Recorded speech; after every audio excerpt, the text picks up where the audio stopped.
Film की शुरुआत एक उदासी भरे माहौल से होती है, जहाँ दो मासूम बहनें स्पाइडर और उसकी छोटी बहन अपनी माँ की लाश के सामने खड़ी रो रही होती। उनकी माँ की मौत पिछली रात ही हुई है क्योंकि उन्होंने नशा बहुत ज्यादा ले लिया था। दोनों उदासी भरे दिल के साथ खामोशी से अपनी माँ की लाश उठाती है और पास ही मौजूद शेड में पड़े एक पुराने ट्रंक में छुपा देती है। स्पाइडर की छोटी बहन रोती हुई अपनी माँ से आखिरी बार अपना प्यार जाहिर करती है और उनकी आखिरी निशानी उनका लॉकेट निकाल कर अपने पास रख लेती। लेकिन बड़ी बहन होने की वजह से स्पाइडर को गम के साथ साथ डर भी था कि अगर बाहर किसी को उनकी माँ की मौत का पता चल गया तो अथॉरिटी उन दोनों को अलग कर दी, जिससे दोनों बहनें हमेशा के लिए बिछड़ जाएंगी। मगर स्पाइडर किसी भी हालत में अपनी छोटी बहन को खोना नहीं चाहती, इसीलिए वो फैसला करती है कि वो दोनों ऐसा दिखावा करेंगी जैसे उनकी माँ अभी भी जिंदा है। अगली सुबह दोनों बहनें आम दिनों की तरह स्कूल जाने के लिए निकलती हैं, पर छोटी बहन ने अपनी माँ का लॉकेट भी पहन लिया था,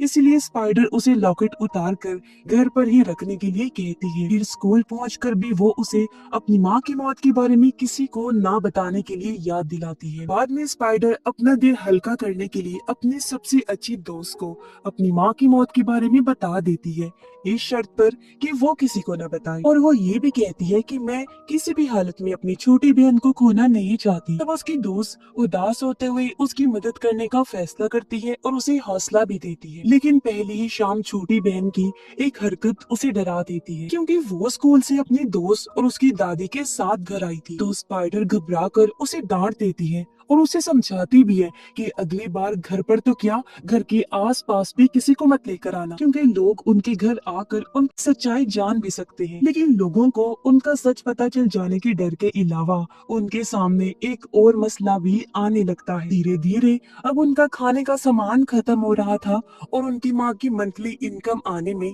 अभी 6 दिन बाकी, इसलिए दोनों किसी भी तरह अगले 6 दिनों तक कम कम खाना खाकर गुजारा करने का सोचती हैं। लेकिन तभी अचानक से उनकी माँ का दोस्त, जिसका नाम री है, उनकी माँ से मिलने घर आ जाता है। स्पाइडर उसे टालने के लिए झूठ कहती है कि हमारी मॉम 1 घंटे पहले किसी और औरत के साथ कहीं चली गई है। फिर भी री को शक होता है कि स्पाइडर शायद से झूठ बोल रही है, पर अभी के लिए वो कहता है कि माँ के वापस आने पर मुझे कॉल जरूर करना, और इतना बोलकर वो वहाँ से चला जाता है। घबराहट में उसकी बहन बार बार कहने लगती है कि री यहाँ लौट कर आ सकता है, तो गुस्से में स्पाइडर उस पर चिल्ला देती है, जिससे वो अपनी माँ की लाश के पास बैठकर रोने लगती है। तो स्पाइडर भी उसके पास जाती है और उसे गले लगाकर समझाती है कि रे बस एक नशे का आदी इंसान है। जब उसे लगेगा कि मॉम उसे नहीं चाहती तो वो किसी और के पास चला जाएगा। अब अपनी बहन को खुश करने के लिए स्पाइडर पैसे आते ही उसे शॉपिंग पर ले जाती है, जहाँ दोनों ढेर सारी खाने पीने की चीजें खरीदती है, खूब मस्ती करती है और बाहर एक जगह पर बैठकर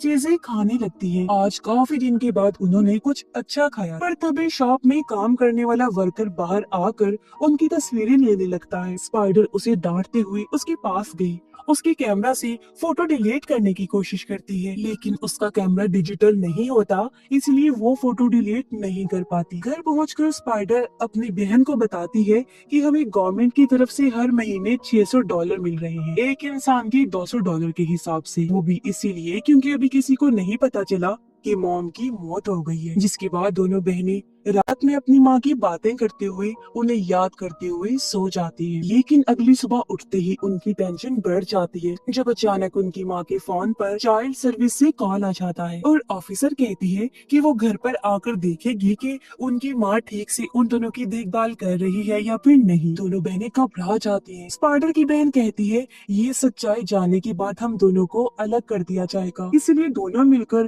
तेजी से अपनी माँ का रूम साफ करने लगती है, जहाँ तभी उन्हें अपनी माँ का पुराना टीचिंग सर्टिफिकेट मिलता है, जिससे पता चलता है कि उनकी माँ नशा करने से पहले एक टीचर थी। तब स्पाइडर फैसला करती है कि वो ऑफिसर को बताएगी कि उनकी माँ बैंक की जॉब के इंटरव्यू के लिए गई है। पर तभी स्पाइडर की बहन को याद आता है कि उनकी माँ की कार अभी भी बाहर ही खड़ी है, जिससे ऑफिसर को उन पर शक हो सकता है, इसलिए दोनों बहनें मिलकर उसे छुपाने की कोशिश करती हैं। स्पाइडर को गाड़ी चलाने भी नहीं आती, पर जैसे तैसे वो गाड़ी को चला पाई और किसी तरह कार को नजरों से दूर छुपा देती है। फिर अगले दिन जब ऑफिसर घर पहुंचती है तो दोनों कहती हैं कि उनकी माँ जॉब के इंटरव्यू के लिए गई है और अपनी माँ को उसके सामने एक जिम्मेदार और प्यार करने वाली माँ दिखाने की कोशिश करती है। ऑफिसर भी उनका पूरा घर, फ्रिज और उनकी माँ के कमरे को अच्छे से चेक करती है और सब ठीक समझकर उनकी माँ के आने पर कॉल करने का कहकर वहाँ से चली जाती है। दोनों अभी के लिए तो सुकून का सांस लेती है, लेकिन वो जानती है कि ऑफिसर कुछ दिनों बाद फिर से आए, इसलिए अगले दिन स्पाइडर वहाँ से कहीं दूर भागने का इरादा करती है और बस स्टैंड जाकर टिकट्स की कीमत पूछती है। लेकिन उसकी उम्र सिर्फ 15 साल है, ये जानकर रिसेप्शनिस्ट उसे अकेले ना घूमने का कहता है। तब उसकी बातों से पक कर स्पाइडर वहाँ से निकल जाती है और वापस कुछ जरूरी सामान लेने स्टोर में आ गई थी। वहाँ उसकी मुलाकात फिर से उस कैमरामैन शॉप वर्कर से होती है।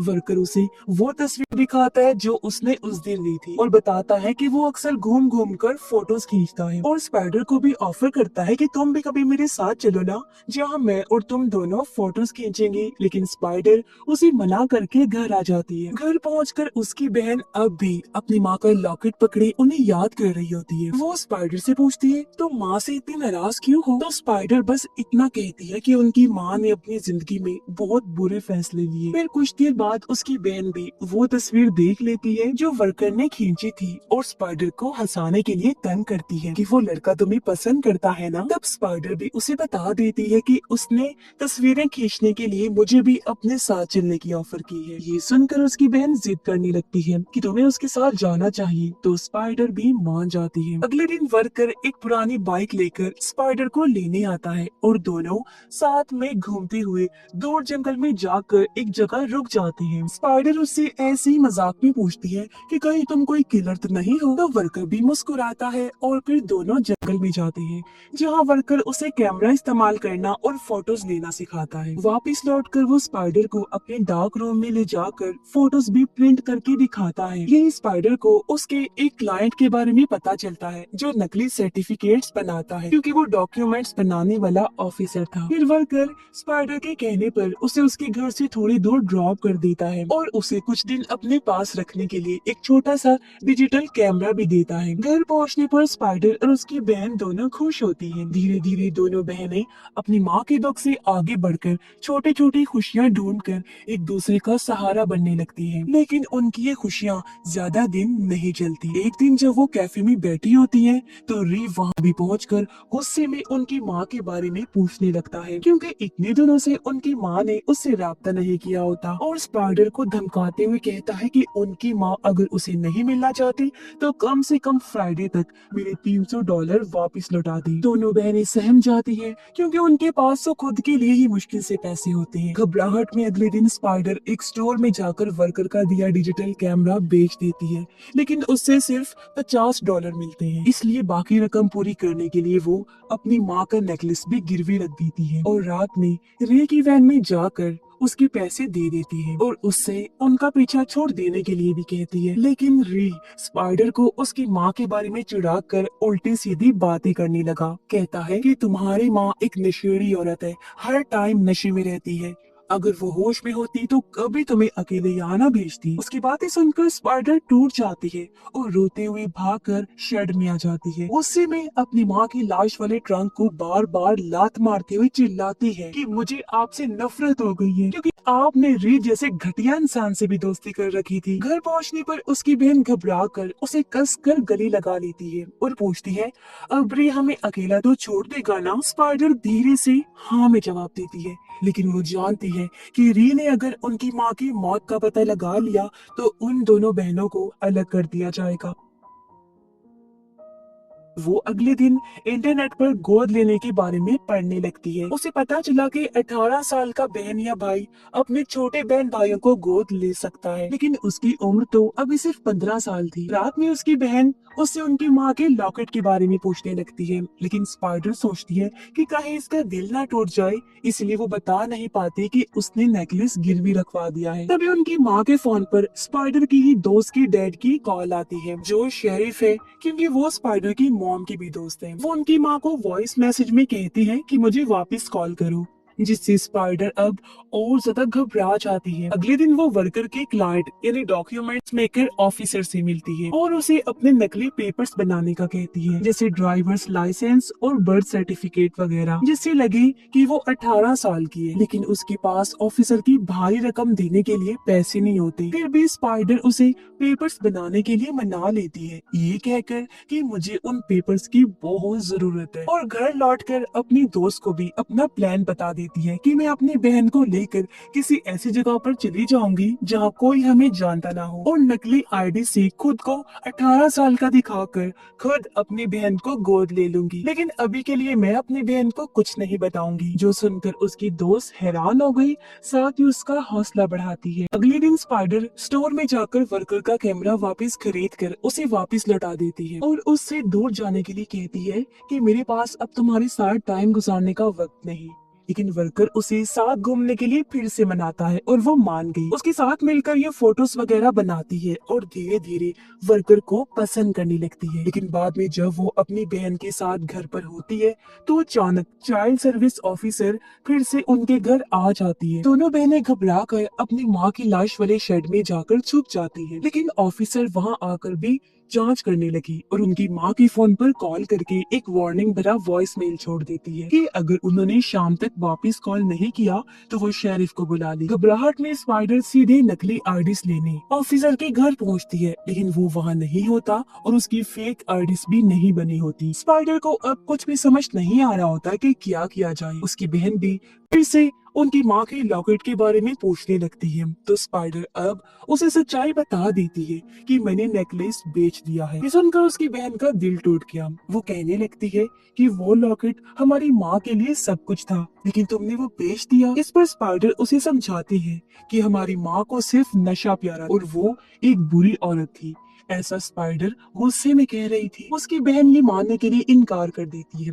तब स्पाइडर उसे याद दिलाती है कि उनकी माँ कैसे उनके साथ बुरा बर्ताव करती थी, और जब उसकी बहन बहुत छोटी थी तो उसकी माँ उसे बरामदे में छोड़कर भूल गई थी। तब स्पाइडर ने उसके रोने की आवाज सुनकर उसे अंदर लाकर बचाया था। स्पाइडर उसे ये भी बताती है कि तुम्हें अज़मा भी माँ की गलती की वजह से हुआ है। जब तुम उनके पेट में थी तब भी उन्होंने बहुत सारे खतरनाक ड्रग्स लिए थे, जिससे तुम्हारे फेफड़े पैदा होने से पहले ही कमजोर हो गए। ये सब सुनकर उसकी बहन टूट गई और रोते हुए कहती है कि ये सब सच नहीं हो सकता। फिर घर से बाहर भागने लगती है, जिससे उसकी सांसें भारी हो जाती हैं और वो अस्थमा अटैक से वहीं पर बेहोश होकर गिर जाती है। स्पाइडर भी उसके पीछे फौरन बाहर आती है। तब उसे याद आया कि इसका सांस ठीक करने वाला इनहेलर रिफिल करवाना वो भूल गई थी। घबराकर वो 911 पर कॉल करती है, लेकिन एम्बुलेंस आने में वक्त लगेगा ये सोचकर वो खुद अपनी बहन को कार में डालकर हॉस्पिटल ले आती है। डॉक्टर भी फौरन उसे एडमिट करके इलाज शुरू कर देती है, लेकिन डॉक्टर उसे कुछ भी बताने से मना कर देते हैं, क्योंकि उनका कहना था कि तुम्हारी बहन की हालत किसी बड़े इंसान को ही बताई जाएगी। अब वो चाहकर भी अपनी माँ को नहीं बुला सकती है, इसलिए उदास होकर वहीं बैठ जाती है। पर तभी उसकी दोस्त की डैड शेरिफ वहाँ आते हैं और डॉक्टर से कंफर्म करके उसे बताते हैं कि उसकी बहन अब ठीक है। तो वो फूट फूट कर रोने लगती है और खुद को अपनी बहन की ऐसी हालत का जिम्मेदार मानने लगती है, क्योंकि वो अपनी बहन का इनहेलर रिफिल करवाना भूल गई थी। तो शेरिफ उसे समझाते हैं कि तुम तो उसकी बहन हो, ये सब तो तुम्हारी माँ की जिम्मेदारी है, और वो उसकी माँ के बारे में पूछते हैं। लेकिन स्पाइडर कुछ नहीं कह पाती, बस हल्की सी आवाज में कहती है कि प्लीज हमें अलग मत करना। तभी उसकी बहन डिस्चार्ज होकर बाहर आती है और शेरिफ दोनों बहनों को अपने ही घर ले आते हैं। जब उसकी वाइफ को पता चलता है कि उनकी माँ हफ्तों से गायब है, तो वो अपने हस्बैंड को कहती है कि इन दोनों बहनों को तब तक उनके साथ ही रहना चाहिए जब तक कोई अच्छी फैमिली नहीं मिल जाती, फिर हम इन्हें किसी को गोद दे देंगे। लेकिन शेरिफ समझाते हैं कि ये आसान नहीं है, क्योंकि उनके शहर में पहले ही 70 से ज्यादा बच्चे फैमिलीज का इंतजार कर रहे हैं, और अगर इन दोनों बहनों को भी उस लिस्ट में डाल दिया जाएगा तो उनका एक ही घर में रहना नामुमकिन हो जाएगा। अगली सुबह शेरिफ स्पाइडर और उसकी बहन को स्कूल छोड़ देती है। स्पाइडर अब कैसे भी इन सबसे दूर भागना चाहती है, तो उसकी दोस्त भी उसकी मदद के लिए जबरदस्ती उसे कुछ पैसे देती है। फिर स्पाइडर ऑफिसर से फेक आईडीज लेकर घर पहुंच जाती है और तेजी से सामान पैक करने लगती है। उसकी बहन हैरान होकर पूछती है कि हम कहाँ जा रहे हैं, तो स्पाइडर उसे बताती है कि हमें भागना होगा, लेकिन उसकी बहन इनकार करने लगती है। वो अपने दोस्तों और माँ को इस तरह छोड़कर नहीं जाना चाहती, लेकिन स्पाइडर उसे समझाती है कि अगर वो भागे नहीं तो अलग कर दिए जाएंगे, और गुस्से में उसे एक थप्पड़ भी मार देती है। और तभी अचानक रीस जबरदस्ती उनके घर में घुस आता है और स्पाइडर को जबरदस्ती दबोच कर दीवार के साथ लगा देता है। उसने फिर कहा कि तुम्हारी माँ मर चुकी है ना, और तुम उनके $200 अपने पास रख रही हो। तुमने ये बात सबसे छुपाई हुई है कि तुम्हारी माँ मर चुकी, और हाँ, अगर तुम चाहती हो कि मैं अपना मुंह बंद रखूं और ये बात राज रहे तो मुझे हर महीने तुम्हें $200 देने होंगे, तुम्हारी माँ वाले। लेकिन उसके इरादे और भी बुरे होते जा रहे थे, इसलिए कुछ बुरा होने से पहले ही दोनों बहनें मिलकर उस पर हमला कर देती है और स्पाइडर एक बेसबॉल बैट से मारकर उसे बेहोश कर देती है। उसकी बहन फिर उदास होकर स्पाइडर से कहती है कि मैं कहीं नहीं जाना चाहती, तो स्पाइडर भी अब उसके जज्बात समझती है। फिर दोनों बहनें साथ बैठकर अपनी माँ का एक पुराना गीत गाते हुए आखिरकार पुलिस को सब कुछ बता देने का फैसला करती हैं। फिर उन्होंने ऐसा कर भी दिया। थोड़ी देर बाद उनकी माँ की लाश को ले जाया जाता है और शेरिफ उनके पास आकर बैठ जाती है। स्पाइडर उदासी भरे मन से उनसे पूछती है मैंने जो किया क्या वो गलत है, तो शेरिफ भी उदास होकर जवाब देती है तुमने जो भी किया अपनी बहन को साथ रखने के लिए किया है, और खुद भी उन दोनों को अलग ना करने का भरोसा दिलाती। फिर उनकी माँ का फ्यूनरल किया गया, यानी उसे दफन किया जाने वाला था, जहाँ दोनों बहनें दुखी मन और उदास चेहरे से उनके ताबूत पर फूल चढ़ाती हैं, और शेरिफ की फैमिली उन दोनों को भी अपनी फैमिली का हिस्सा बना लेती है, यानी उन्होंने ही दोनों बहनों को गोद ले लिया था ताकि दोनों बहनें अलग ना हो पाएं। थोड़ी देर बाद वर्कर भी स्पाइडर से मिलने आता है। इसके बाद स्पाइडर अपनी माँ को याद करती हुई उनका लॉकेट देखने लगती है जो उसने वापस से खरीद लिया था, और अपनी माँ के बारे में हर बुरी बात सोचने पर उसे पछतावा हो रहा था। फिर जब उसने लॉकेट खोलकर देखा तो उसके अंदर दोनों बहनों की बचपन की तस्वीरें। स्पाइडर अब वो लॉकेट अपने गले में पहन लेती है और अपनी छोटी बहन का